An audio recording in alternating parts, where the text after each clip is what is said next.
Hi guys. So here's my day so far. Just hung all of my certifications on the wall because why not? And in the middle is a reminder of who I really am. And anyone that comes from Virginia understands that picture. So the bigger picture is where I am now in my career now.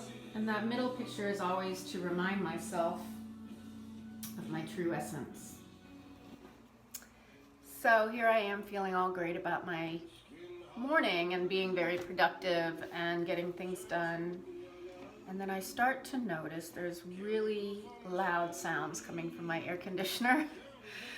So I go with very much trepidation into the pan. I open the closet and I look at the pan and it's got this much water in it, which happens down here because we use our AC so much. It's about 95 degrees right now.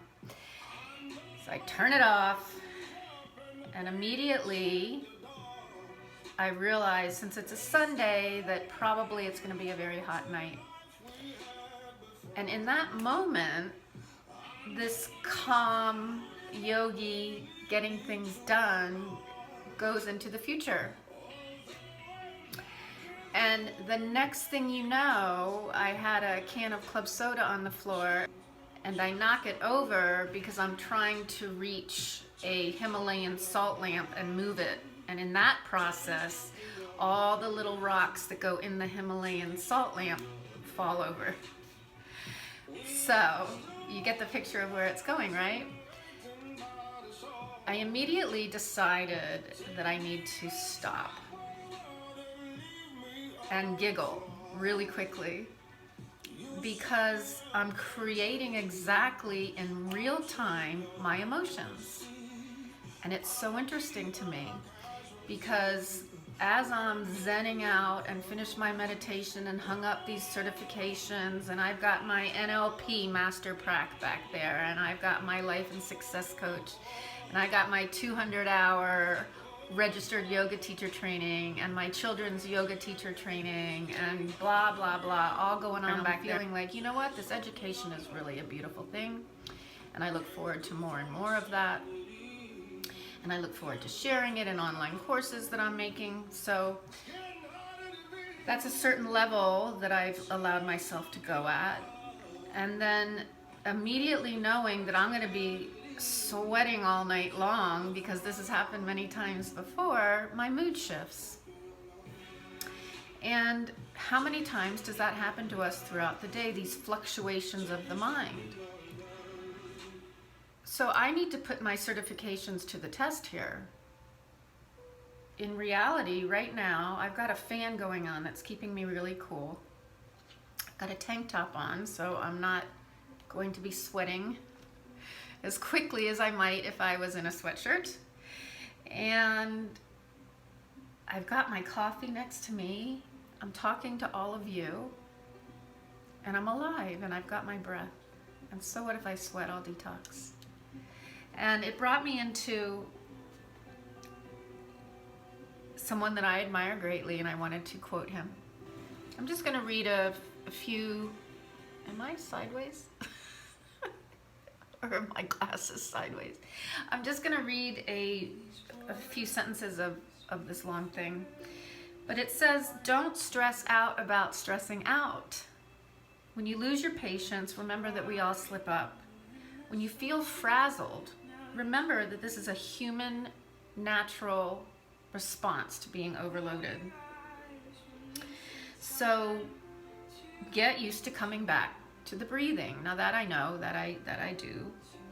Pay attention to the sensations of your breathing, and it lets go immediately of those stress-inducing thoughts. I don't know if you guys watched the Game of Thrones. I didn't, but apparently I'm the only person on the planet that didn't. Somewhere in the box set of Game of Thrones, it says Valar Morghulis. Did I just totally ruin that? Which means everyone must die. And this is how I live. And it's something that I learned from my guru, is once we realize our mortality, life changes. It becomes more exuberant naturally. I thought that was someone coming to fix my AC. I sent an SOS to a friend of mine that knows how to do the lines. Anyway, I digress. So this amazing guru that I've been following for years said once you realize your mortality, then the issues that you freak out over become less than zero for the most part. And that's what the Game of Thrones is teaching us. If you realize that everyone must die, you're actually more likely to appreciate the people that you care about and be patient with people you have difficulty with, which is sometimes your own self. And if you remember that our time on the planet together is short. And so when I talk about things that could be seemingly depressing like that, it's not. It's to uplift ourselves, get a reality check. And so often we avoid subjects that are scary or depress us, or we avoid reality. And I find that when I go into reality and I go into truth, then I immediately get uplifted, not scared. Because avoidance leads to insecurity, which leads to the anxiety and the depression. Because we're sticking our head in a hole and it's not our natural state of being. So I will update you at some point about my AC, but I have gone through hurricanes where my AC has been out for a week. So hopefully I will only be out for a few hours or a day or two. I'm gonna go get a bunch of towels and sop up the ½ inch of water and then turn it on again and go through this process as long as I can. Wishing you guys a beautiful day. Wishing you many, many smiles. And know that I'm thinking about you. Mwah. Peace out.